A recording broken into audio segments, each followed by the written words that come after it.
thank you everyone, first and foremost, for coming out to the first Johnson Speaks event. I hope this is the first of many that we do. A few months ago, I kind of started thinking to myself, you know, we spend a whole lot of time online talking to each other, and there's not as much time spent face-to-face talking to each other, getting to know each other, hearing each other's stories, being vulnerable. And you know, I've always been a big fan of The Moth on NPR, and so I kind of thought, how cool would it be to do something like that here? So I, you know, kind of started kicking around ideas, talked to Kyle Noose and a couple other people about it, and here we are. So first, thank everybody who you know, volunteered to share their story tonight. It is a pretty scary thing to do, to stand up and to talk about your life in the way that some of these folks are going to. So, you know, be sure to be attentive and engaged with them the entire time. If anyone has ever been to a Moth or a similar type event, you want to be engaged, you want to be laughing along with them.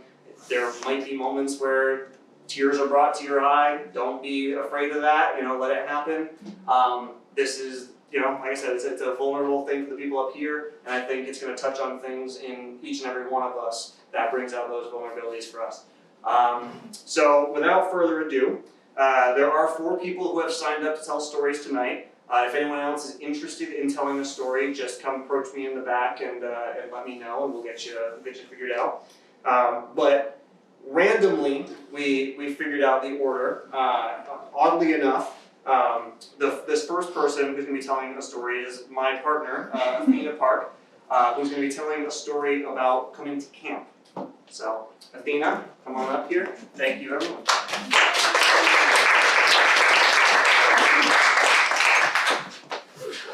Thanks, guys. It's so nice to see everybody here in this really nice space, and thank you, Kyle, for providing this space. And I'm going to tell a story about the very first time I came to Vermont. But it starts much before that. I was always the weird kid.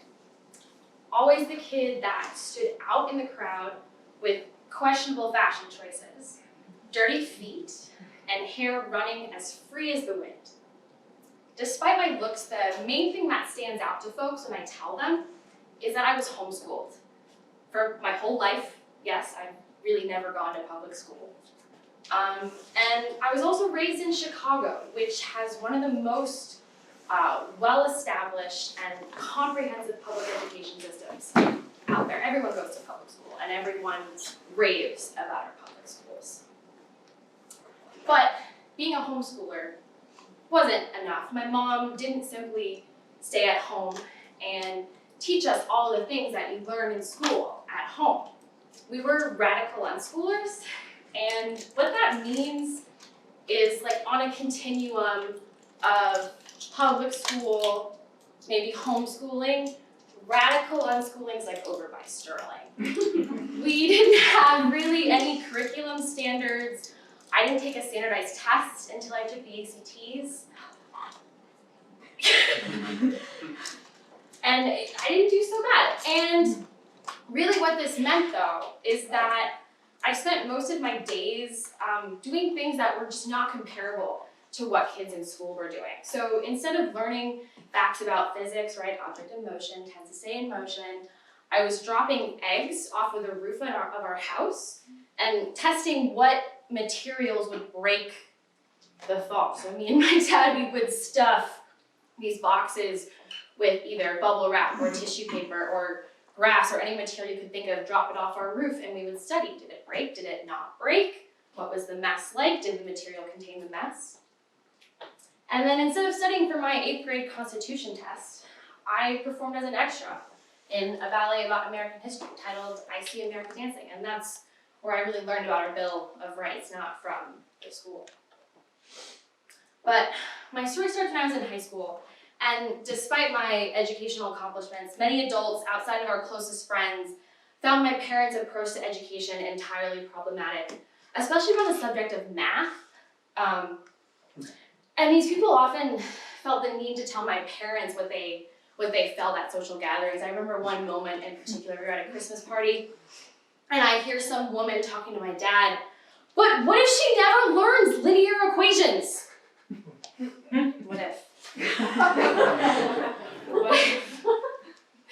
So I spent most of my adolescence pretending that I was normal and hiding all the things in my life that made me weird until I started dating May. Now, May was and definitely still is a self-described freak. They had dyed hair and stretched ears at 15. They made their own clothes and did everything possible to be not mainstream. And like many high school relationships, we spent hours up at night on the phone talking about our days, our goals, our visions for the future, and obviously telling stories. Most of May's best stories came from when they were at a place they called camp, which in their words was a magical place in the woods where anything goes. A place where people were loving, the hugs were endless, and our days would be filled with songs, dancing, juggling, life-changing conversations, lots of vegan food, tea, and walks in the woods. But the best parts of camp, according to May, was the amount of adult supervision, or lack thereof, and also what happened at night. May described these evening activities as experiences that were emotionally and spiritually charged in nature in order to promote change within the individual. And so after some convincing, May talked me into signing 9 pages of paperwork. And now I know why, because what a liability to have 100 teenagers in the woods, mostly unstructured and unaccounted for. So though certain things they mentioned about the evening activities at camp were questionable, a lot of them seemed to involve blindfolds. I thought it would be an adventure, and it would be. May's mother let me know after informing me that May would not be attending camp because of what other mothers had told her about it. But with the camp tuition, plane ticket already paid for with my own hard-earned money, because I wasn't in school, so I was able to get a job, I thought I had to go. But that also meant I would be traveling across the country to a state I'd never been to before. So I could meet up with a bunch of people I had never met in the woods to drink tea and possibly be blindfolded. But I went, and after a day of travel that started at 5 a.m., I get off the bus in White River Junction and got in a car with 4 other campers. I was just starting to settle because of the amount we had in common with one another, until one of them asked, for my benefit, because I was new, what they were looking forward to most at camp. They all said bonding night, which was one of these evening activities. After we arrived, everything seemed very typical of a regular summer camp, except they didn't suggest a bedtime, didn't really suggest what we should be doing other than offer suggestions. Hey, you could take a path this way, or you could go to this workshop. Nothing was demanded. And so I quickly made friends. And I made friends with people that not only were interesting people, but cared more about what I was doing with my time than what I was missing at school. And so the third night of camp was scheduled to be bonding night. And by dinner of that day, I had grown to trust many of the campers and staff through these connections and conversations that had naturally occurred. And so when the bell rang, the whole camp silently gathered in the field, and we were organized into this labyrinth, which was sort of a circle inside of another circle. And we were instructed to start walking in the circle and start chanting a chant. Spiraling into the center of the wheel. Over and over, until we heard a bell. And then we were to remain silent. I swear this isn't a cult.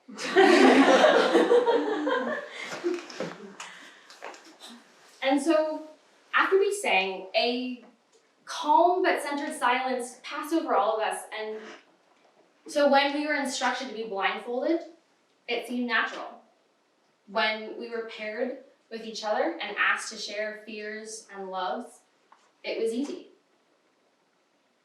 Then we were re-blindfolded and shuffled around until a staff member explained that he had split the group in half and that my half would be receiving consenting hugs from the other half while keeping our blindfolds on and not talking. The first few hugs were awkward. Really awkward. But the fifth hug, and I still have no idea who this person is, and I think that's really beautiful, held me so tight and so long, I softened. And then every hug after that, I felt more and more loved until all the shame that I had felt about being weird and not knowing linear equations rolled off my body, out the door, and into the lake. I had the honor of receiving more than 35 hugs that night and giving out at least 37. And the whole situation was so strange, but there was something so special about so many people accepting my hugs without seeing my face and holding on so tight. I felt the oneness of the world that night and felt forever changed. I went back to camp many years after that and thought about how I really learned about unconditional love that night. And I really would not have learned that lesson if I hadn't had just taken that leap and went. Thank you.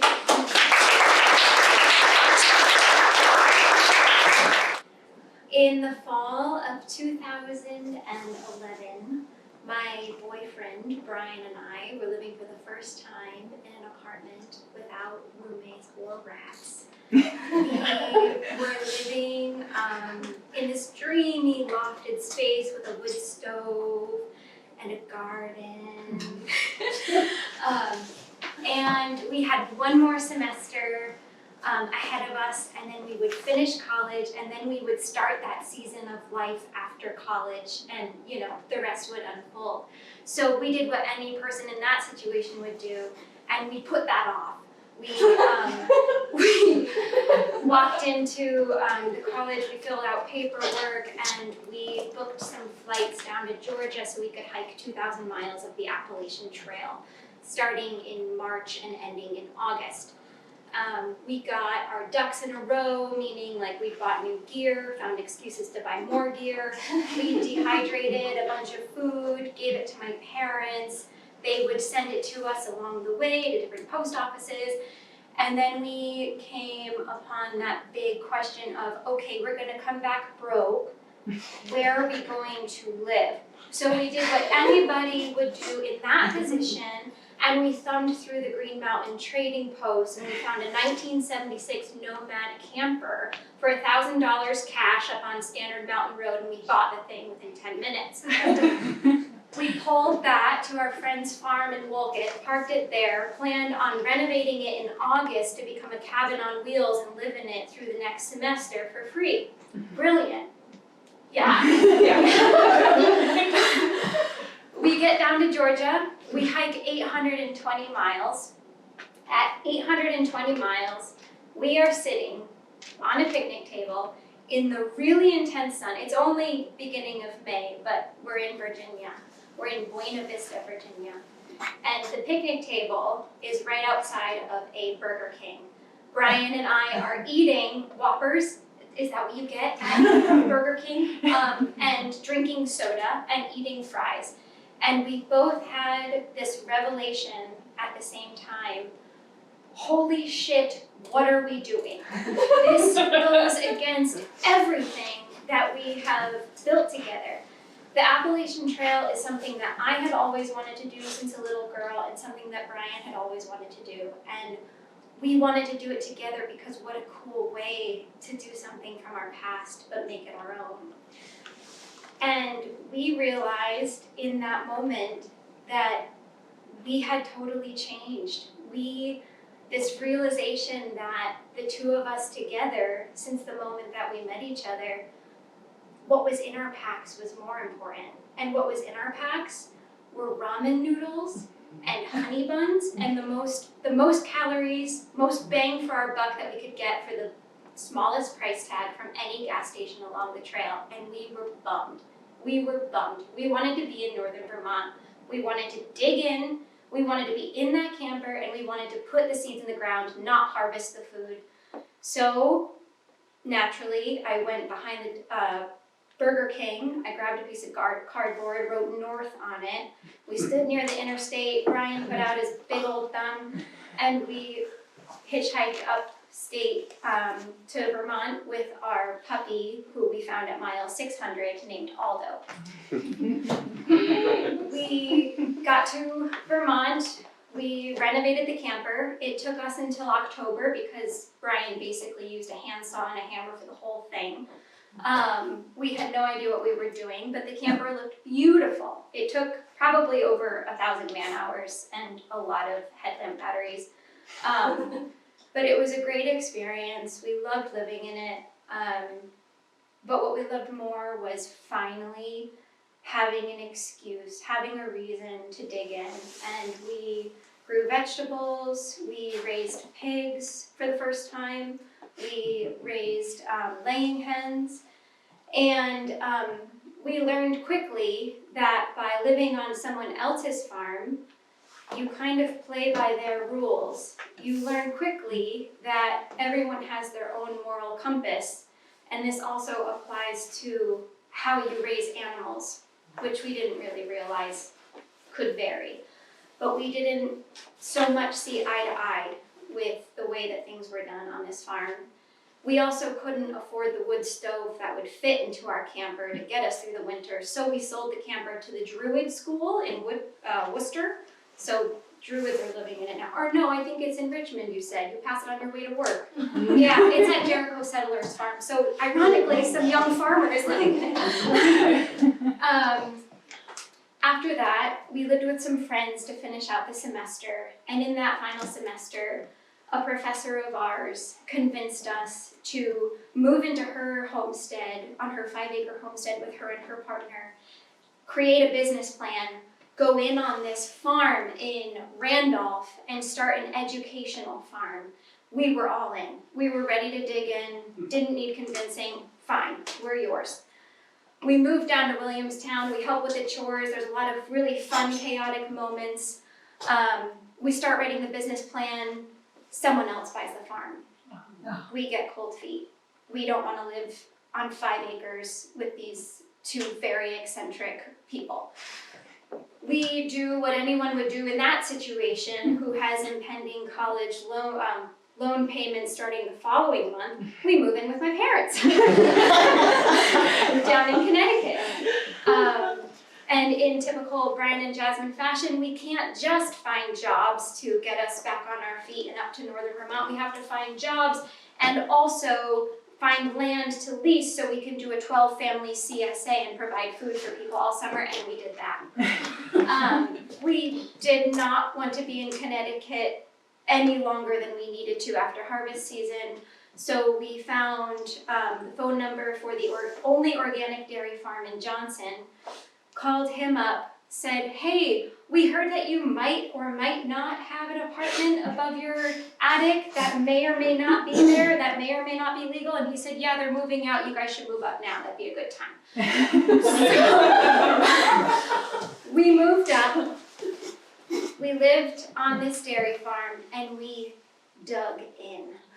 We had 3 expansive gardens. We built our second greenhouse, way better than the first one.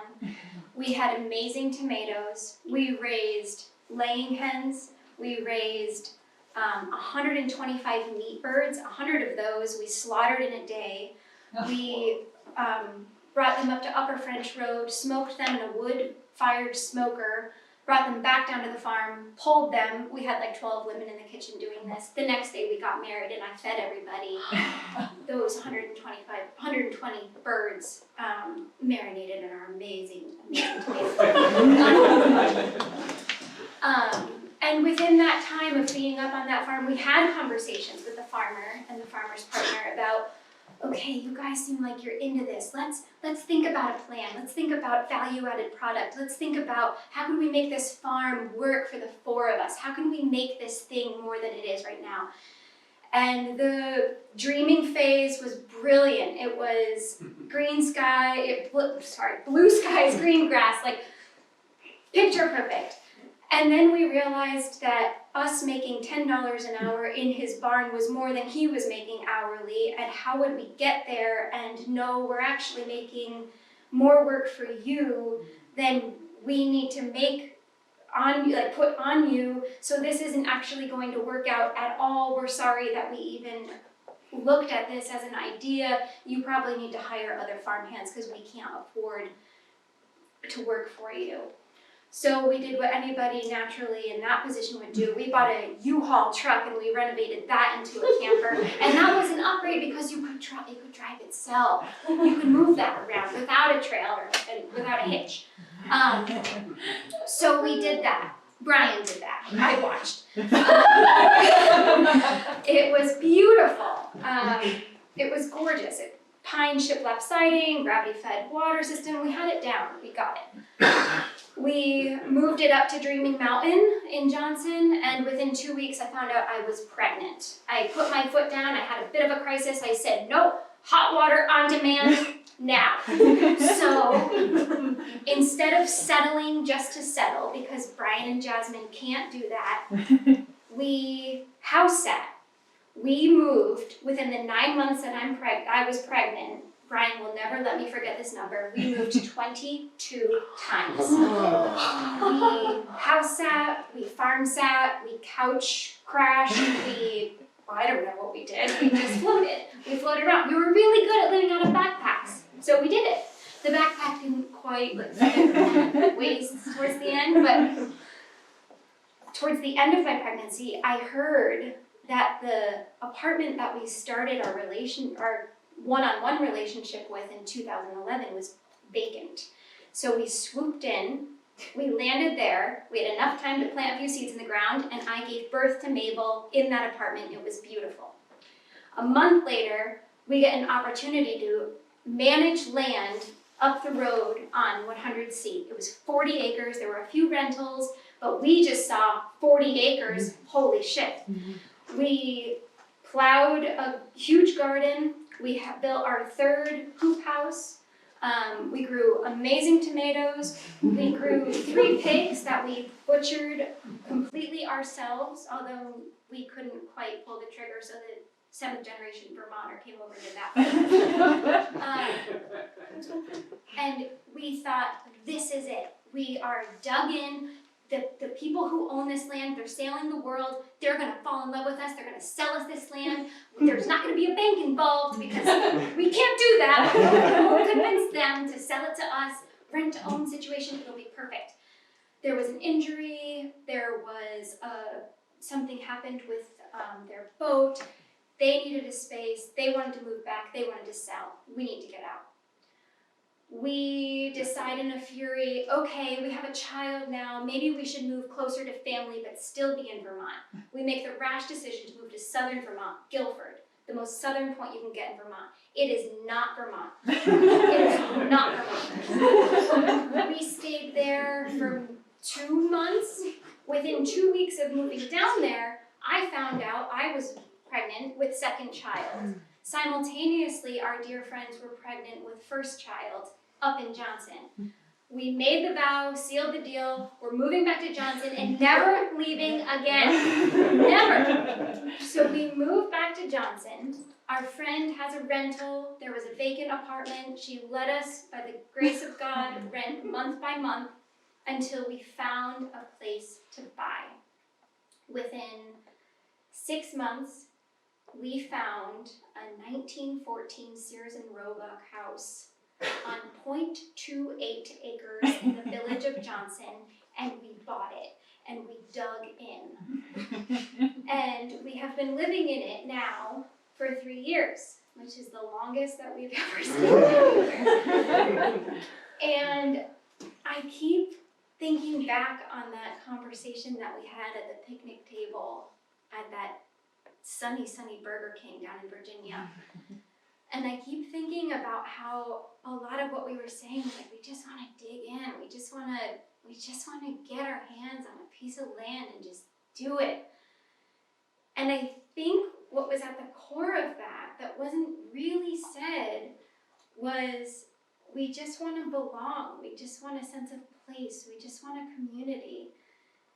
And I failed to mention, because this timeline is so all over the place, but at the core of every single one of these experiences is the people. We wanted to grow food to have people around all the time. And so I feel like now that we live where we are on a quarter of an acre, we have the 4th and best greenhouse we've ever built. Hopefully maybe the last. And we have a full freezer, and we also have a table that's filled with people all the time. Thank you.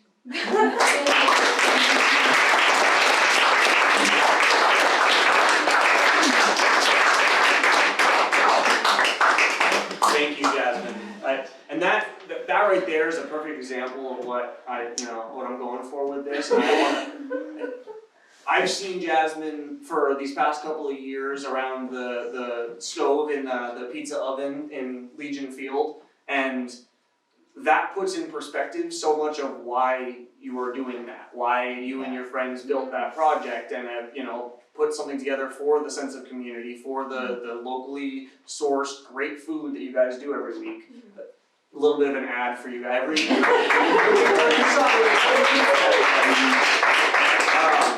But yeah, so next up is someone actually from the college, which is something that I think excites a lot of us. Rebecca Flieder, is that how you pronounce your name? Okay. She is telling a story called Full Send.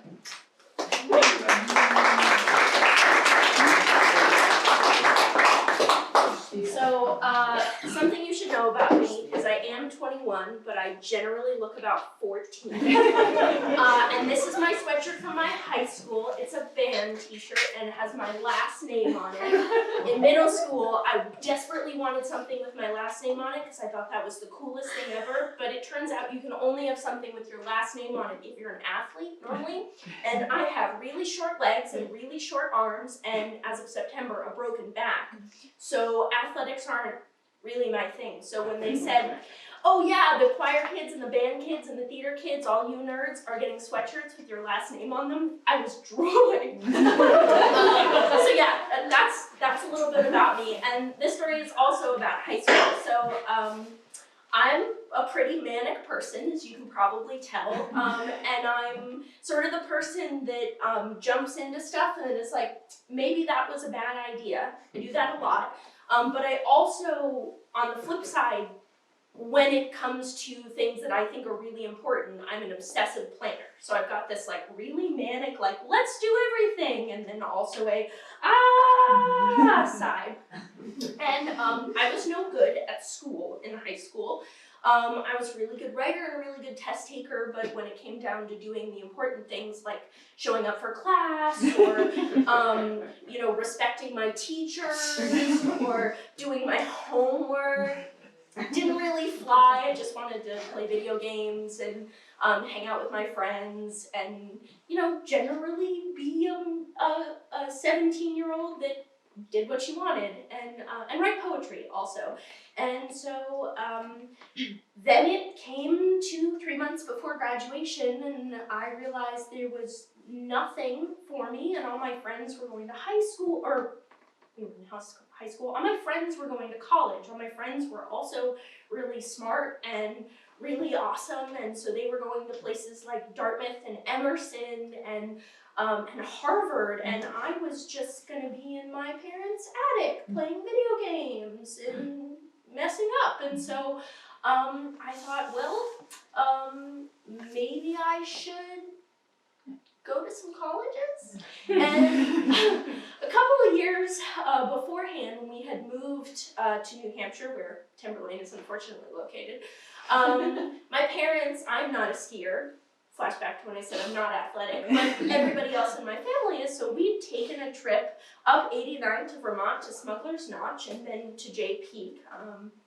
And so I'd gotten a little taste of Vermont, and I thought, well, that's the only place I know that's far enough that my mother can't come visit, because UNH is 45 minutes away from my house, and didn't want that. So we drive up up to this tiny little place called Johnson State College. I got a letter for it in the mail, and they had a creative writing degree, and I thought, well, the acceptance rate is 85%. And they have creative writing. And then I met Jensen Beach, and he said, oh yeah, you can say the F word in my freshman seminar. And I went, yes! So I applied, and they said, well, your grades are really not good enough to get in here, but we'll give you a chance anyway. So I said, yes, okay, got the college, tick, right? So I jumped into that head first, put my deposit down, so summer comes, and I didn't have a job, so I wasn't really saving for college, and then a month and a half before I'm supposed to go to freshman orientation, I start feeling a little funny. My back starts to hurt, and I'm kind of a chronic vetcher, so a chronic complainer for those of you that don't speak Yiddish. And so when I said to my mother, Mom, my spine kind of hurts, she was like, and so she's at a women's club meeting in town, my dad is asleep downstairs, and all of a sudden I start to feel this sort of pounding in my back. And then I go to move, and I can't, and my face is really hot. It's like 9 p.m., and I call my mother, and I say, something is very wrong. You have to take me to the hospital.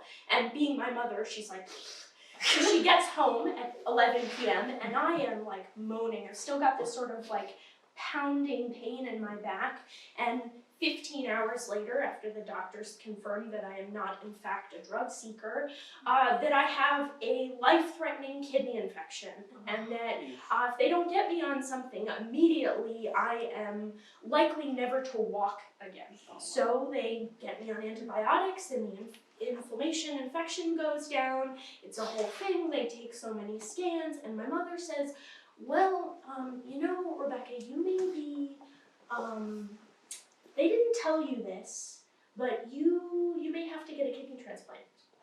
And I said, no, I have to go to college in a month and a half, because all my friends are going to college. And that's what dreams are made of, is going to college.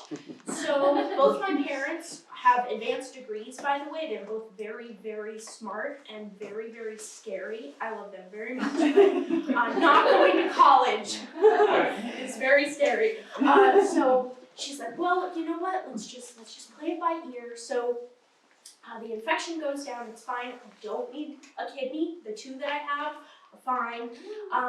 Yeah, right? Woohoo! And so they send me home. They're like, drink so much cranberry juice it hurts. And because the infection had started from a UTI. I don't know how that happened, but and don't do anything stupid. I'm like, great. So 2 weeks later, 2 weeks, I'm hanging out with my best friend, and my other side starts to feel that sort of, yeah. Yeah. And I said to my dad, look, I'm not like keeling over right now, but it feels really similar. And they said, if you feel anything, come back. So, of course, go right back to the hospital, and the nurses don't believe me, and then they take the scan, and they're like, yes, okay. And so I'm in the hospital for another 6 days. And my mother says, maybe you should not go to college. Like maybe, you know, we should worry about your health a little more. That's never something my mom has ever said, because chronic complainer. And so I'm thinking, no, I need to go to college. So I get home, I spend the last 3 weeks packing my room, going through all my stuff, binge watching Friends because I'd never seen it before. I'm like, that's all they talk about in college, right? Season 6, episode 1 of Friends, the one where blah blah, So I was like, man, I gotta get to college. So I get to college. They move me in. I get the Johnson State College sweatshirt. My dad buys the same one. We wear it at the same time. It's terrible. And so a month and a half into college, I'm a freshman. I have a roommate and a major, and I'm taking classes, and it's amazing. And Jensen Beach says the F word in my class, and it's amazing. And all of a sudden, I get this weird rash on the left left leg. There we go. Not so good. And it spreads, and it spreads, and spreads, and spreads, and spreads. And so the Friday before the first academic break of my college career, my father has to come get me because I'm covered in rash. To this day, I'm a junior. So this has been 6 semesters. They have no idea what happened. I just know I was covered in rash. And so they take me to the hospital again and they say, weren't you here like 5 months ago for a life-threatening kidney infection? Twice? I said, yeah, that's me. They never figure out what happens. They jab me with an EpiPen. They give me all kinds of antihistamines. They send me to the best infectious disease doctor in New England whose last name is Mellow. So I called her Marshmallow and she did not like me for that.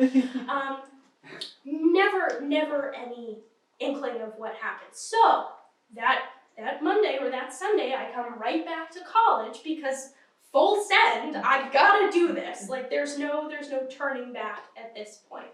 And then I just sort of kept jumping. I was a creative writing major, and then I met this professor who was like, maybe you should take a journalism class, and I jumped into that.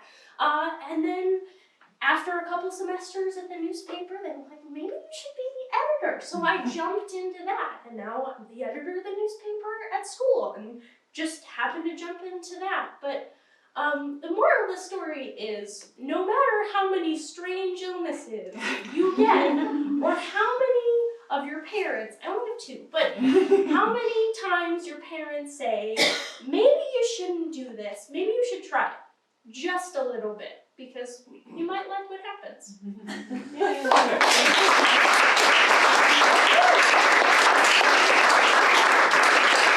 I'm Steve Roberts. I've lived in Johnson for 25 years. And the story of, if we do this again, I'll tell the story of why I'm leaving Johnson and how heartbreaking it is for me to do so. A good idea to do so, but leaving here. I've lived up on the mountain for 25 years, and it's such a privilege to be here tonight. So, among other things, I have a website titled One Man's Dance, Learning to Live in the Spirit of the Universe, Playful, Loving, Deep. And what I'm going to present to you is something I wrote for One Man's Dance, an essay I wrote recently.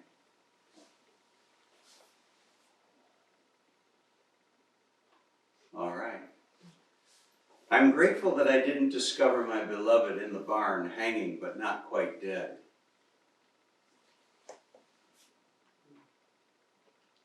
I know what I would have done. I would have sat with her as she died, surrounding her with my love. She knew I wouldn't waver in supporting her choice. Serving the call of the other's heart was the foundation of our bond. Plus, we talked about this choice for months. My gratitude for not finding her in the process of dying is knowing the anguish she would have felt if she were aware of my presence. The anguish of knowing that I would carry forever the unique wound of watching her die in this way. Even had I known that not attempting to prevent her death at that moment was unlawful, I would have done it anyway. My devotion to her would have eclipsed my respect for society. Having someone's back can take work. Dear and I were married in 1977. In 1988, we split up. We were children. We were ignorant. Had nothing to do with how much we loved each other. We just didn't know what loving each other meant. I was, you might say, the agent of this split up. Addiction of any kind is, at its core, the attempt to escape pain. That attempt can lead to some pretty outrageous and destructive behavior. If she'd been a less compassionate person, I should say, a less wise person, she might have easily said to me, "Drop dead, you jerk." But what she said was, in essence, "I love you unconditionally, but I just can't live with the person you are at this time. Please, go care for yourself. I hope you come back." We didn't live together for a year, during that time, we each cared for ourselves, for we knew that in every relationship, both parties contribute to whatever harmony or disharmony there is. If I had to pick one circumstance that characterized the heart of our partnership of 45 years, here it is. In all our interactions during that year apart, never was there any acrimony. No blame, no victimhood. Somehow, we knew that each of us was responsible for ourselves, our thoughts, our feelings, our actions. Early in that year, I became a recovering alcoholic. At one of my first AA meetings, a short, wiry fellow, 20 years my senior, stuck out his hand and said, "I'm Pete. Did you drink today?" I thought, you moron. Of course I didn't drink today.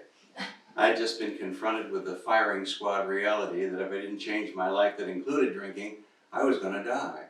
Toothless, homeless, dead, or worse. I was willing to climb Everest on stilts if that's what it meant to live sober. This Pete guy, though, seemed to see right through me. He knew that despair's resolve, while invaluable, would take me only so far. Fear sparked the moron thought, but fortunately I limited my reply to no.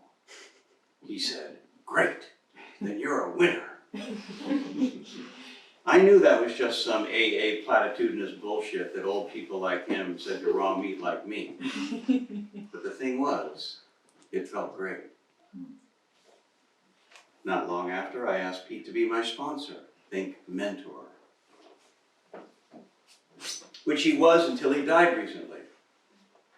4 months after my beloved, a few days before his 93rd birthday, and a few weeks before marking 50 years of sobriety. In the early days, we usually met for breakfast every week or so. I don't think we'd known each other for a month, when one morning Pete laid a remark on me that transformed me on the spot. He said, "You know, whenever you talk to me, you don't look me in the eye." So began the laborious yet fulfilling process of freeing the shame and self-hatred upon which that habit was a symptom. Another indelible moment, one of many, occurred when I shared with Pete what AA calls my searching and fearless moral inventory. In response to every saga of harmful insanity, Pete would say, "Of course you did." I could have confessed to kidnapping the Pope, and Pete, without batting an eye, would have said, "Of course you did." When I exhausted myself, he said, "Here's the deal. You've been sleepwalking. That's what happens when our moral compass is out of whack. The only sure thing is damage to yourself and others. Now you're trying to wake up. Today you've been remembering and acknowledge the wreckage of the past. That's good, that's vital. Equally vital is not beating yourself up for what you're discovering. The past has only one purpose, to learn from. It's a teacher, not a jail cell." Entering sobriety, no ambition was greater than living in such a way that my beloved would never wonder about my intentions, my integrity. As he did at times, Pete held the ground of common sense. He said, "If you need your wife's trust for you to be happy, you're screwed. The only person who needs to trust you is you. You do that, and her trust will take care of itself." Not long before her suicide, 30 years later, Dear and I revisited this story. She said, "Well, you've succeeded. I always know you have my back." 2 deaths. My beloved, last July, Long Island Pete, in November. The synergy of their influence is a sacred jewel.